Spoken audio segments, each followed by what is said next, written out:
ರಾಜೀನಾಮೆ ಕೊಡಲ್ಲ ಏನೀಗ? ಟೀಕಾಕಾರರಿಗೆ ಪ್ರದೀಪ್ ಈಶ್ವರ್ ಟಾಂಗ್ ಕೊಟ್ಟಿದ್ದಾರೆ.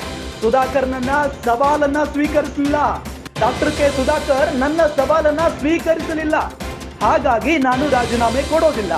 ಸವಾಲು ಸ್ವೀಕರಿಸಿದ್ರೆ ರಾಜೀನಾಮೆ ಕೊಡ್ತಿದ್ದೆ. ಪ್ರಶ್ನೆ ಪತ್ರಿಕೆಯನ್ನೇ ಕೊಡದೆ ಉತ್ತರ ತಪ್ಪಾಗಿದೆ ಅಂದ್ರೆ ಹೇಗೆ? ರಾಜಕೀಯದಲ್ಲಿ ಇದೆಲ್ಲ ನಡೀತಾ ಇರುತ್ತೆ, ತಲೆ ಕೆಡಿಸಿಕೊಳ್ಳೋದು ಬೇಡ, ಬಿಟ್ಟಾಕಿ. ಚಿಕ್ಕಬಳ್ಳಾಪುರ ಶಾಸಕ ಪ್ರದೀಪ್ ಈಶ್ವರ್ ಈಗ ಉಲ್ಟಾ ಹೊಡೆದಿದ್ದಾರೆ. ಚಿಕ್ಕಬಳ್ಳಾಪುರ ಲೋಕಸಭಾ ಕ್ಷೇತ್ರ ಏನಿದೆಯಲ್ಲ, ಆ ಒಂದು ಕ್ಷೇತ್ರದಲ್ಲಿ ಡಾಕ್ಟರ್ ಕೆ ಸುಧಾಕರ್ ಬಿಜೆಪಿಯಿಂದ ಸ್ಪರ್ಧೆ ಮಾಡಿದ್ರು.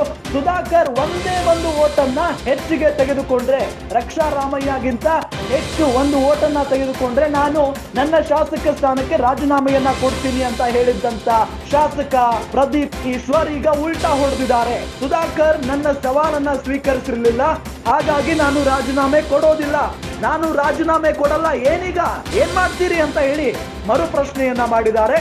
ಸವಾಲು ಸ್ವೀಕರಿಸಿದ್ರೆ ರಾಜೀನಾಮೆ ಕೊಡ್ತಾ ಇದ್ದೆ, ಪ್ರಶ್ನೆ ಪತ್ರಿಕೆಯನ್ನೇ ಕೊಡದೆ ಉತ್ತರ ತಪ್ಪಾಗಿದೆ ಅಂದ್ರೆ ಹೇಗೆ?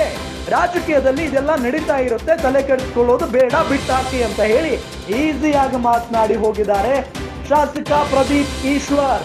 ಬಹಳಷ್ಟು ಜನ ಪ್ರಶ್ನೆ ಮಾಡ್ತಾ ಇದ್ರು, ಸುಧಾಕರ್ ಅವರು ಗೆದ್ದ ನಂತರ ಪ್ರದೀಪ್ ಈಶ್ವರ್ ಎಲ್ಲಿದ್ದೀರಾ, ಬನ್ನಿ ರಾಜೀನಾಮೆಯನ್ನ ಕೊಡಿ, ಮುಖ ತೋರಿಸಿ ಅಂತ ಹೇಳಿ ಬಹಳಷ್ಟು ಆಕ್ರೋಶವನ್ನ ವ್ಯಕ್ತಪಡಿಸ್ತಾ ಇದ್ರು, ಜೊತೆಗೆ ವ್ಯಂಗ್ಯ ಮಾಡ್ತಾ ಇದ್ರು. ಅವರಿಗೆಲ್ಲ, ಟೀಕಾಕಾರರಿಗೆಲ್ಲ ಈಗ ಪ್ರದೀಪ್ ಈಶ್ವರ್ ಈಗ ಈ ರೀತಿಯಾಗಿ ನಾನು ರಾಜೀನಾಮೆ ಕೊಡಲ್ಲ ಏನೀಗ ಅಂತ ಹೇಳಿ ಟಾಂಗ್ ಕೊಟ್ಟಿದ್ದಾರೆ.